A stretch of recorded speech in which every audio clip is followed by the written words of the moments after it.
You don't see reality, you predict it. Your brain doesn't react to the world, it anticipates it. Calculated guess. Your reality is a simulation of the mind. A doctoral essay reworked for visual delivery. Introduction. What you are about to hear is a spoken adaptation of a doctoral-level philosophy essay. The original version is written in formal academic prose. This version preserves the structure, argument, and conceptual commitments, but has been reworked for visual delivery. Nothing has been simplified into pop psychology. Nothing has been reduced to metaphor. The full written essay is available on request. Conclusion. Let me begin where most discussions end. Perception is not the passive reception of reality. It is the active generation of a model. The brain predicts the world. Reality corrects it. You experience the result. The brain is constantly generating predictions about the world.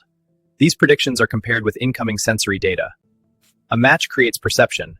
A miss is prediction-driven perception. You do not see the world and then interpret it. You predict the world and then correct those predictions when they fail. You do not see the world as it is. You see the world as your system is able to predict it. That is the claim. Everything else follows from it. Why the common sense model fails, the standard view of perception, is deceptively simple. There is a world. It sends information inward. The brain processes that information. Experience is produced. This model assumes that perception is built from the outside in, stimulus first, experience second. But this creates a problem that cannot be solved within that framework. The sensory data available to the brain is radically insufficient. It is fragmentary, delayed, noisy, underdetermined. External stimuli enter the brain. Here, they are fractured and processed. This creates our unique internal experience, a simple illustration of a complex process. At any given moment, the retina receives incomplete signals. The auditory system processes vibrations that are ambiguous without context. The body provides partial, often conflicting feedback. If the brain were to construct perception purely from incoming data, experience would be unstable, delayed, and incoherent, and yet it is not. Perception is immediate, stable, continuous. That stability is not explained by the data. It is explained by what the brain adds to it. Prediction as necessity. The brain does not wait for the world to present itself. It anticipates it. At every moment, it generates expectations about spatial structure, object continuity, motion, sound, bodily position. Incoming sensory signals are not treated as raw input to be assembled into reality. They are treated as feedback, more specifically as prediction error. The brain compares what it expected to what actually occurred. Where the match is close, the prediction is maintained. Where the mismatch is significant, the model is updated. Perception is therefore not constructed from scratch. It is continually revised. Prediction first, correction second. Perception is an emergent property of prediction. The brain observes, processes information, and makes predictions, leading to understanding. What you actually experience. This leads to a claim that sounds extreme but is conceptually unavoidable. What you experience is not reality itself. It is a model constrained by reality. The brain constructs a world. Reality does not enter directly. It enters as deviation, as difference, as resistance to prediction. This is why perception feels immediate, because the system is not building from zero.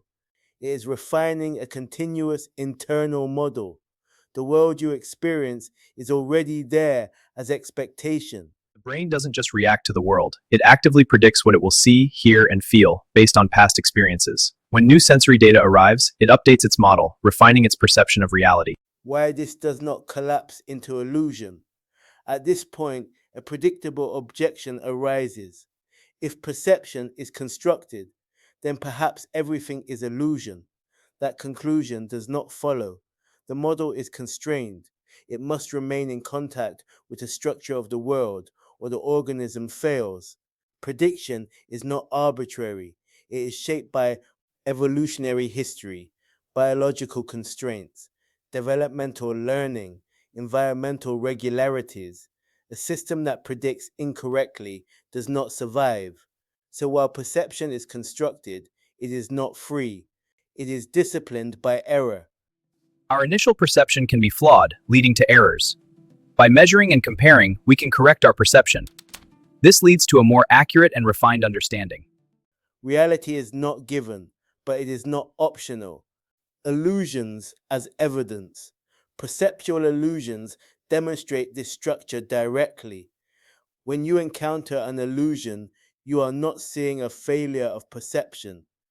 You are seeing its underlying logic exposed.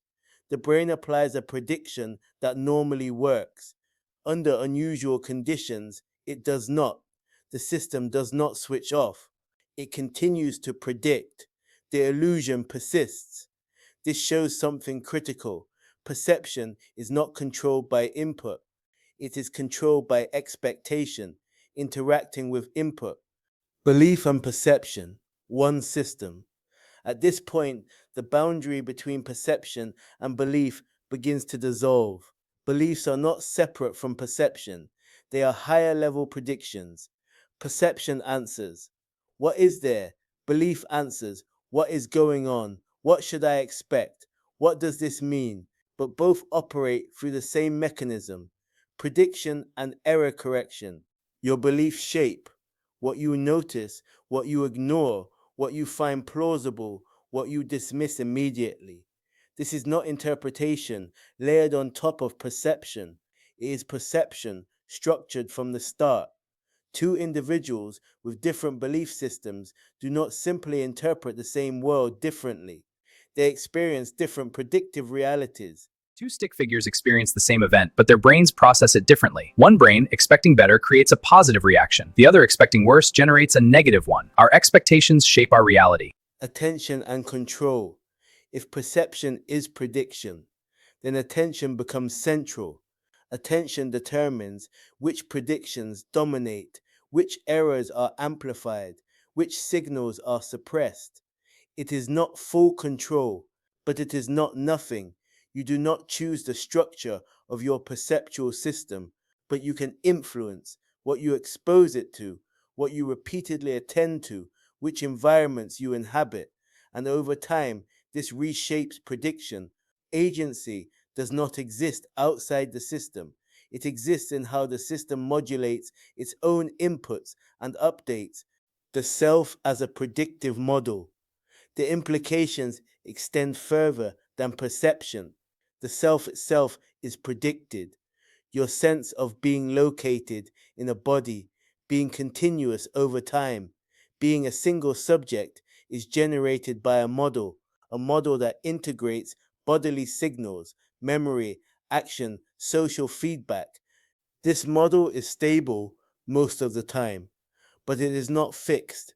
It can fragment, shift, break under pressure, which tells you something important. The self is not discovered, it is maintained. Time and continuity. The feeling that you are the same person across time is not given, it is constructed. Memory does not replay the past, it reconstructs it. Our memories begin with past events, stored as information in the brain. This information is then shaped by our biases and emotions, constructing the narrative we remember. Each reconstruction reinforces continuity. Each narrative update stabilizes identity. Without this process, the sense of self would dissolve into discontinuous moments. So the system generates a continuous model, not because it is metaphysically required, but because it is functionally necessary. Consequences for truth. If perception and belief are predictive, then truth is no longer passive. Truth becomes the outcome of a process, prediction constrained by reality. This does not mean truth is subjective. It means access to truth is mediated. You do not encounter reality directly.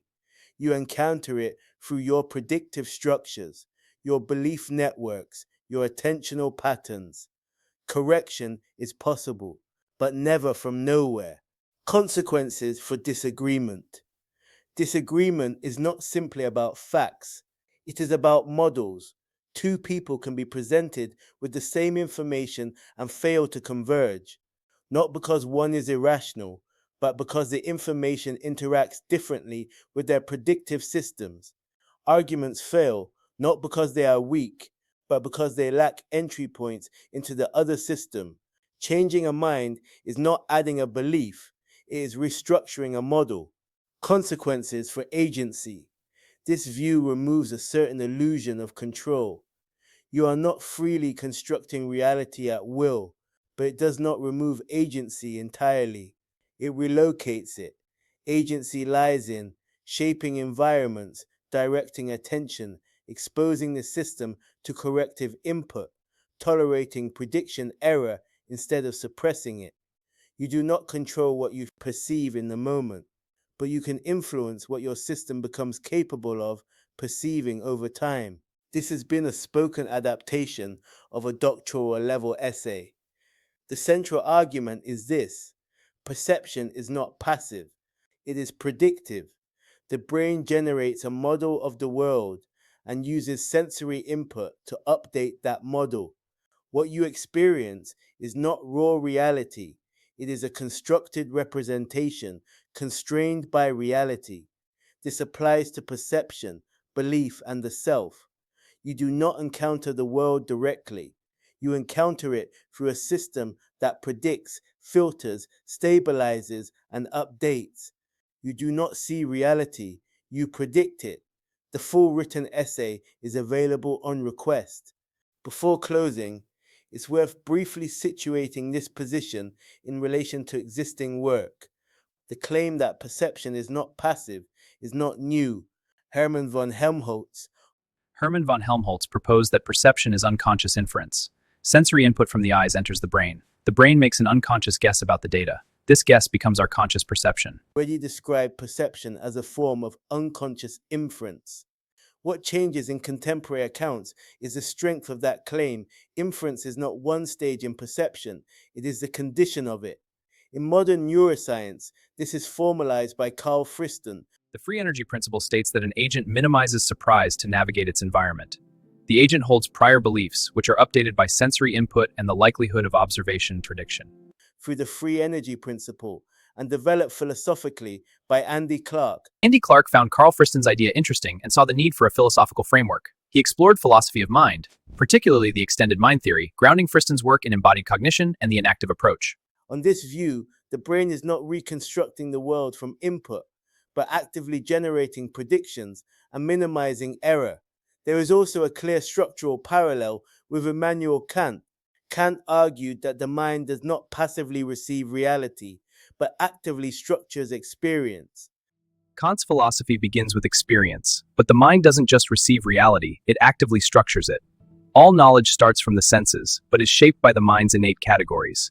The difference here is that these structuring conditions are not transcendental or unknowable. They are biological, computational, and empirically accessible. From a phenomenological perspective, Maurice Merleau-Ponty reinforces a further point. Perception is not abstract processing, but embodied engagement. What is predicted is inseparable from the organism's capacity to act. This diagram shows how thought evolves into action. Perception is not abstract processing, but embodied engagement. What is predicted is inseparable from the organism's capacity to act. Taken together, these positions converge on a shared conclusion. Perception is not contact with reality as it is in itself. It is the output of a system that must anticipate, stabilize, and act. The argument presented here is not a departure from that trajectory, but a clarification of it. Not everything is constructed, but everything you experience is constructed under constraint. And that constraint, not raw access, is what keeps perception tethered to reality. There is one further step, and it is not theoretical. Up to this point, the argument has been structural. Perception is predictive. Belief is predictive. The self is predictive. But all of this is typically invisible to the system itself. Prediction feels like reality. Belief feels like truth. The self feels like a subject. That is the default condition. But it is not the only one. There are states, rare, unstable, but real, in which the system begins to register its own predictive activity. Prediction feels like reality. Belief feels like truth. The self feels like a subject. That is the default condition, but it is not the only one. Not as a theory, not as a concept, but as experience. In those moments, something shifts. Perception does not disappear. There are states, rare, unstable, but real, in which the system begins its predictive activity. Not as a theory, not as a concept, but as experience. The world does not dissolve, but the certainty attached to it weakens. What was previously experienced as this is what is there is now experienced as this is what is being constructed. The model becomes visible. And when the model becomes visible, it no longer holds in the same way. What actually changes, this is not mystical, it is structural. The system is no longer fully identified with its predictions. It begins to register. The formation of expectation, the imposition of meaning, the shaping of perception in real time. You still see, but you also see that you are seeing through something. What was previously experienced as this is what is there is now experienced as this is what is being constructed. And when the model becomes visible, it no longer holds in the same way. You still think, but you also see thought as output, not origin. You still feel like a self, but you also recognize the self as stabilized prediction, not a fixed entity. Why this matters? Because this introduces a form of cognitive freedom that does not rely on control. You are still constrained, still predictive, still embedded in the system, but you are no longer fully captured by it. The grip loosens, not because you escape prediction, but because you recognize it. The limit of this state. This is not permanent. The system restabilizes. Prediction reasserts itself. Certainty returns. The self closes again. But something remains, a structural understanding that what appears immediate is mediated, that what appears given is constructed, that what appears certain is provisional. So the argument now has a final layer. You do not see reality, you predict it. But under certain conditions, you can become aware that you are predicting it. And that awareness does not remove the system, but it changes your relationship to it. Not liberation from structure, but distance within it. You do not step outside the model, but for a moment you see it. And once seen, it is never quite the same again.